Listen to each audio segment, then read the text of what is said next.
start, of course, with the abuse of our asylum system by migrants who are claiming, as if by magic, to be Christian just to stay in the country. 40 asylum seekers on the Bibi Stockholm are converting to Christianity, and that's almost 1 in 7 of the migrants on the barge. This comes after Abdul Azidi, who's the main suspect, of course, in last week's chemical attack case, was given asylum on the basis that he was a Christian and therefore could not be returned to Afghanistan. Can you see a pattern emerging anywhere?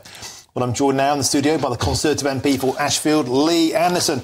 Lee, this is something you've been very outspoken on over the weekend. It would seem to a lot of people a flagrant abuse of the system, this backdoor to guaranteed right to remain by magically converting to Christianity. What's your take? Well, Martin, it's been no secret I've been quite vocal on this over the past 3 to 4 years. The asylum system is being abused. I've always said this, even when that place over there sort of disagreed with me. I think more and more parliamentarians are actually seeing it for what it is now. It is being abused. And look, when somebody can go to church and hoodwink the local vicar into thinking they're all of a sudden a Christian, just to turn this country, that's absolutely shocking. And, one of the 10 commandments is thou shalt not lie. And it would appear that the church is complicit and encouraging these young men, these illegal migrants, to turn up at the congregation on a Sunday and pretend that they're Christians, again, abusing our asylum system. But there is a silver cloud here, Martin, to this story, because I've got good news for these born-again Christians, that if you are a Christian, a genuine Christian, then Rwanda is, I think, 95, 96% a Christian country. So they're waiting for you with open arms. Go there, resettle in a safe Christian country. I don't think they saw that one coming. Didn't see that coming. I don't think that was part of the plan. But what is part of the plan, Lee, is there is a well-organised infrastructure, a network, I would even call it an industry, behind this. Alpha International is an organisation worth £16 million per year. They go into prisons, good work you might say, to talk to convicts and inmates, but increasingly they seem to see it as their work to talk to asylum seekers with a view to introducing them to their local congregation, with a view to them remaining. You've been very vocal before about charities helping asylum seekers to get into Britain. Do you think this is starting to feel like a joined-up network of getting asylum seekers to the country and then keeping them in? It is an old industry, Martin. I was on the beaches of Cali last year at the migrant camps, as you well know, and there was a charity there called Care for Cali.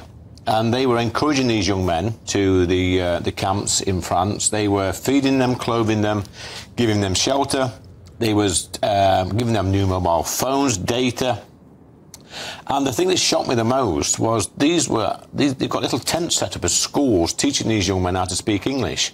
They were getting them ready for this perilous journey across the channel, and then waiting for them once they got here in the hotels to walk them through the asylum process. Now, these people, these NGOs and the other charity that he mentioned there, these are as bad as the people smugglers. They're part of a multi-million-pound industry, and if we don't sort it out, I feel like a stuck record, Martin. My solution has always been, from day one, send them straight back to France the same day. If we'd have done that 3 years ago, this problem would have stopped now, but they keep coming and coming. And these do-gooders, the lefty lawyers, even the church is involved now. All they're doing is encouraging more and more young men to come to this country. To play devil's advocate for a moment, back in the day, missionaries would go to far-flung countries with a view to passing on their enlightened values to overseas residents. Do you think there's something of that Justin Welby flowing downwards? Do you think they possess a more enlightened attitude and therefore they're passing that on? And people like you, people who disagree, you're the heathens. Well, the problem with people like Justin Welby, I'm sure he's a good man who means well, but he doesn't live in the real world, Martin. He lives in a place called, in my neck of the woods, they'd probably say Cloud Cuckoo Land, where he has no idea what the actual people of this great country think. They are sick to death of seeing this nonsense on a daily basis. The first job of a government, of a country, of the state, is to protect our borders. And these young men are coming in. We've seen the horrible crimes earlier, reported on GBNews about this illegal migrant that claimed asylum through Christianity, went on to commit some horrible crimes.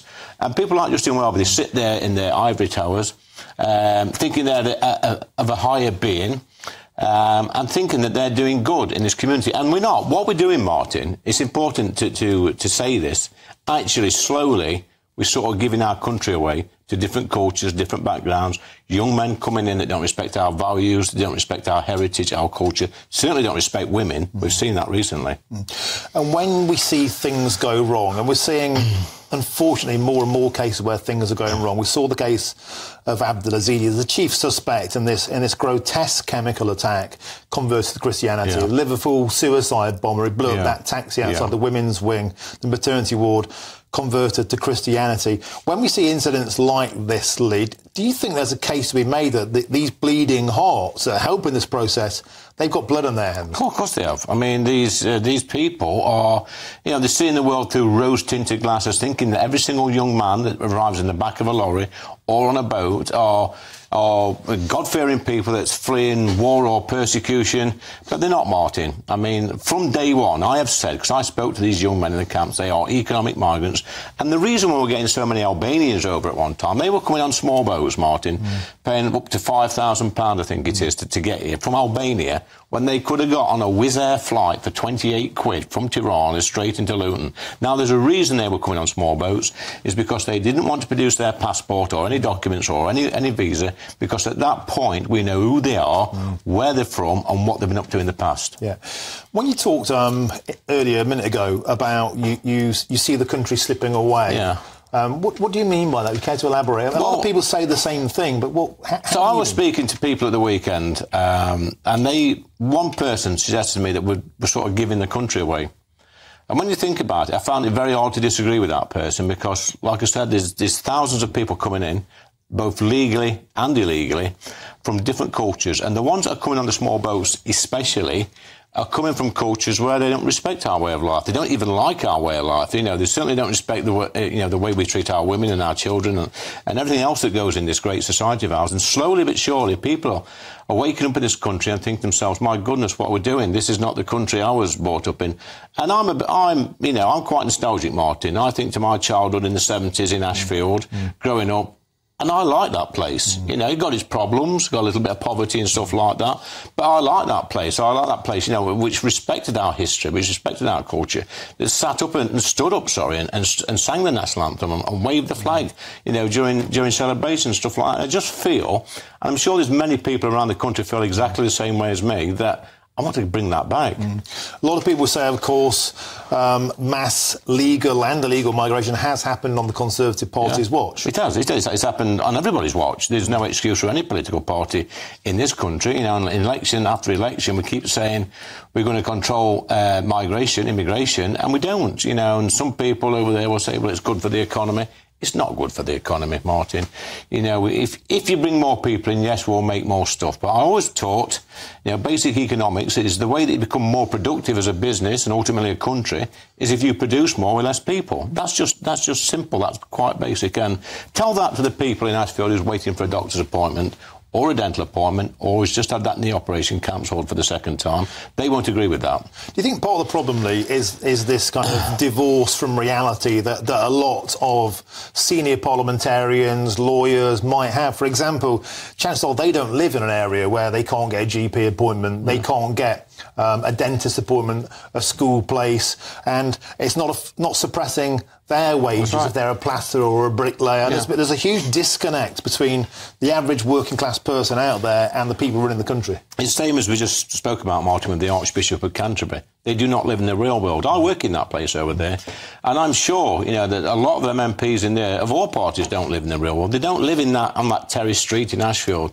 They don't see the people queuing up at the doctors in the morning or at the chemist. They don't see the people struggling, to get their children into the right school. They don't see the people, struggling to get that doctor's appointment. They don't see all these things, They see, and they don't see the problems we've got with local social services and young people's service and stuff like that, because it's okay. Such as me, and I'm sure it's okay for you, we're on a decent salary, we get a decent wage. If I can't get a dental appointment, I can go to a private dentist, If I've got something, an emergency operation I need, I could probably afford to have it done with the money I've got, tucked away, because I earn decent money. But the vast majority of the constituents in my area aren't fortunate like that. So This is who lies awake at night worrying to pay the gas bill or the electric bill, or can they afford to put 20 quid's worth of diesel in the car? It's not them over there. It's the people that live on my street. Now, Lee, to finish, if we don't get a grip on this situation of uncontrolled immigration, no right to deport, a Labour Party coming. If we don't get a grip on the situation, you mentioned about our country changing. Where do you think the country is heading? Well, this is the problem, you see. As bad as it is at the moment, Martin, and it is bad, I'm not going to sugarcoat it, if the Labour Party do get in, they've already made some silly announcements recently about not deporting people who appear to be under the age of 18. Now, we've seen this before with some of these dodgy asylum seekers. They've got beards down here, no teeth, and bald, and they're claiming to be 15-year-old. Absolute nonsense, and that has to go through some sort of process. So I do fear for the country a lot under Labour government. Like I say, we've not been brilliant at it, but we've got policies in place. Hopefully the Rwanda scheme will work. You know, that place all the time has been against us. The House of Lords now are sort of messing about with the Rwanda bill. We've got to do it, Martin, for the sake of this country and the sake of our children. OK, Lee Anderson, Conservative MP for Ashfield, thank you with your forthright opinions as ever.